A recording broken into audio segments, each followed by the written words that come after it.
pantas saham ini connect terus ya. Mungkin itu yang pertama, saya melihat keterbukaan informasi, melihat ada yang rilis ya di bursa Indonesia di idx.co.id, yaitu tentang reg issue yang akan dilakukan oleh BBYB. Dan sebelum reg issue terjadi 5 hari ke belakang, sejak tanggal 7 November atau hari Senin, ini saya take dari hari Minggu ya, tinggal 13, BBYB udah naik 10%, 10,24 lebih tepatnya. Dan kalau kita baca ya, dia akan melakukan reg issue dengan rasio setiap pemegang saham yang memiliki 18 saham lama berhak atas 1 saham. Nah, ini reg issue itu ibaratnya kayak apa ya? Kupon undian lah ya. Tuh. Kenapa kok bisa dinaikkan? Kenapa kok langsung saya pantas? Jadi logika dasarnya adalah kalau harganya stuck di situ-situ aja, sedangkan di sinilah ya, sedangkan reg issue-nya sama atau di bawahnya dikit, nah, pasti akan orang mikir ya daripada saya nebus reg issue-nya doang, lebih baik saya langsung beli induknya gitu, karena harganya tidak terlalu jauh. Nah, ini reg issue dari BBYB ini harganya ada di angka 650. Sedangkan sekarang BBYB di hari Minggu saya lihat nih harganya di perdagangan dari Sabtu Jumat ya, berarti 915. Berarti 915 kurangi 650 itu 265 bagi 650 kali 100. Kok bagi 625. Sorry, 915 dikurangi 650, 265 dibagi 915 kali 100. Gapnya ini jauh, 28 29. Karena apa? Kalau semakin jauh gapnya, pasti orang akan berpikir nanti saat reissue ya udah saya beli aja reissue-nya gitu. Toh jaraknya jauh gitu, dan bertujuan pasti ya udahlah kita tebus aja reissue-nya, pasti akan berpikir seperti itu. Dan itu tujuan dari perseroan. Nah, ada hal-hal yang kita harus perhatikan juga ya, dimana ada standby buyer enggak gitu. Standby buyer itu apa? Kalau misal nih saya punya 18 saham tadi, 18 lot, terus kan berarti berhak 1 lot ya, berhak 1 lot, ternyata saya tidak mau tebus si ini 18 lembar sih harusnya, 18 lembar. Tidak mau tebus reg issue-nya. Siapa yang nebus? Yang nebus mungkin standby buyer-nya ada. Nah, di sini ini nggak ada ya di penjelasannya di prospektusnya. Ini saya perbesar. Jika saham baru yang ditawarkan dalam PMHMETD 6 tidak di seluruhnya diambil bagian atau dibeli oleh pemegang saham perseroan atau pemegang HMETD, maka sisanya akan dialokasikan kepada pemegang HMETD lainnya yang melakukan pemesanan lebih besar dari hak secara proporsional. Nah, ini kan tidak ada standby buyer. Ini jelas nih. Dalam PMHMETD 6 ini tidak terdapat pembeli siaga. Nah, ini concernnya di sini tidak ada pembeli siaga. Pemegang saham yang tidak melaksanakan PMETD akan mengalami dilusi maksimal 21%. Dilusi itu apa? Dilusi itu ibaratnya misal nih, saya sebelum reg issue ya, saya punya kepemilikan suatu perusahaan itu 15%. Terus perusahaan melakukan menerbit saham baru lagi. Ternyata saya tidak membeli gitu. Nah, berarti nanti dari yang porsinya saya sebelumnya 15%, karena selanjutnya saya tidak membeli, akan turun jadi 10 atau 5%. Nah, itu seperti itu ya. Itu artinya terdilusinya tuh maksudnya tuh seperti itu. Oke, kita harus tahu ya rasionya berapa, lalu ada pemegang standby buyer apa enggak atau pembeli siaga. Terus hal-hal yang perlu diperhatikan adalah reg issue-nya ini itu gunanya untuk apa. Nah, ini jelas ya di sini. Rencana penggunaan dana 40% digunakan untuk modal mendukung ekspansi kredit perseroan baik secara digital maupun konvensional.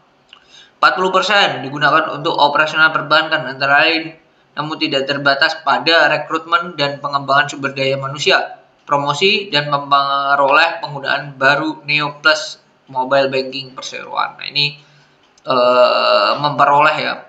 promosi untuk memperoleh pengguna baru. Nah ini kan jelas ya, mereka akan jor-joran dalam artian ya memberikan promosi-promosi, tujuannya untuk banyak ya nasabah yang memakai Neo Plus atau ya atau Bank Neo ini lah, Bank Neo ini. Itu sama halnya saat dulu ya, Genius masuk di BTPN, dan sekarang dan ya banyak ya fitur-fitur yang mereka tawarkan Genius dulu ya. Transfer antar bank, beda bank tidak bayar. Terus mengambil uang di bank lain juga tidak bayar dulu seperti itu. Sekarang udah enggak ya. Nah kalau kita cek dari jajaran, kalau nggak salah ya, jajaran Genius pindah ke Neobank, kayaknya seperti itu. Banyak yang lari ya, ke Neobank. Dan oke, jajaran komisaris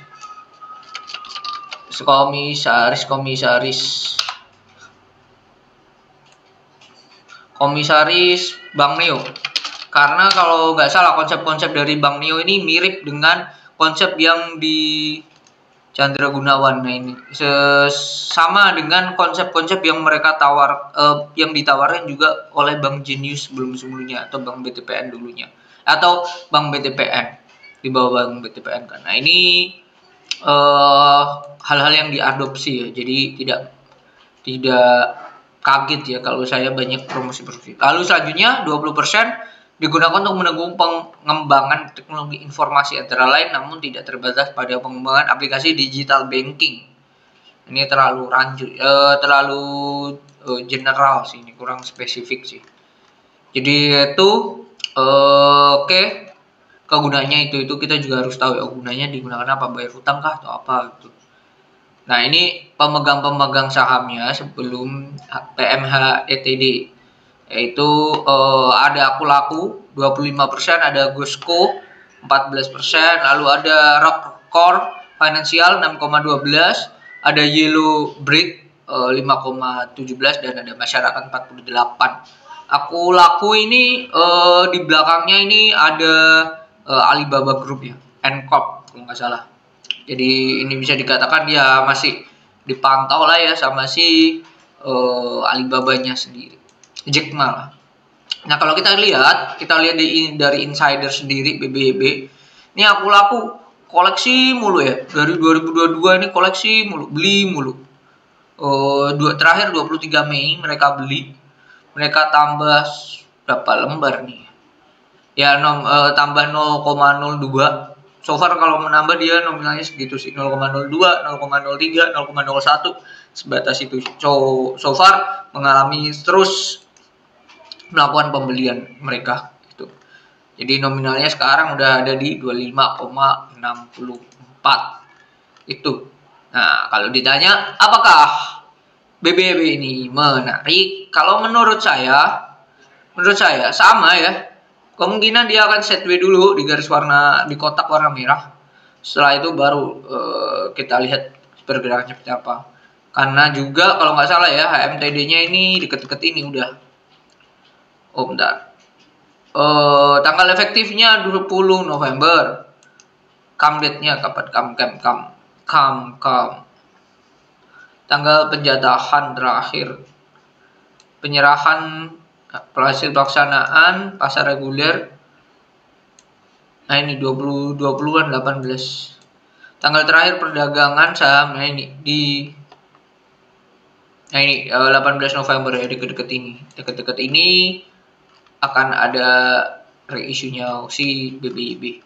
Itu sih. Nah nanti kita akan cek ya minggu depan berarti ya. Minggu depan seperti apa. Oke. Sampai Jumat ya. Akan menarik apa enggak, kita lihat, let's see untuk si BBYB sendiri. So far kalau saya disuruh apakah tebus apa enggak, saya tidak akan tebus ya. Saya akan memanfaatkan momentum ini untuk trading jangka pendek si BBYB-nya sendiri ya, si induknya sendiri, daripada daripada pusing-pusing mikirin ini baiknya dibeli apa enggak gitu sih. Nah ini pendapat saya yang tidak mempunyai portofolio BBYB, tidak punya porsi kepemilikan di BBYB.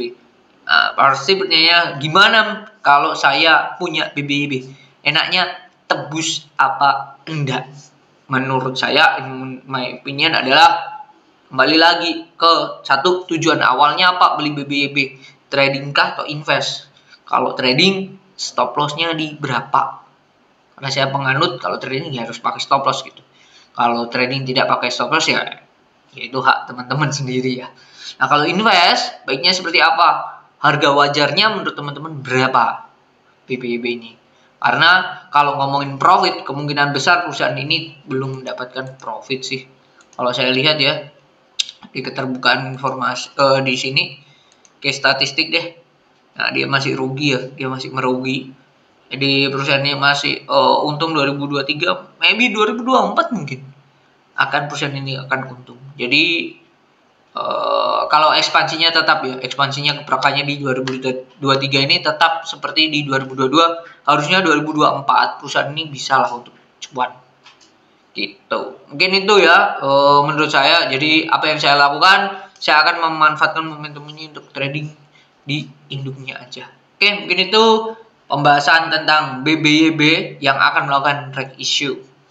Bye bye.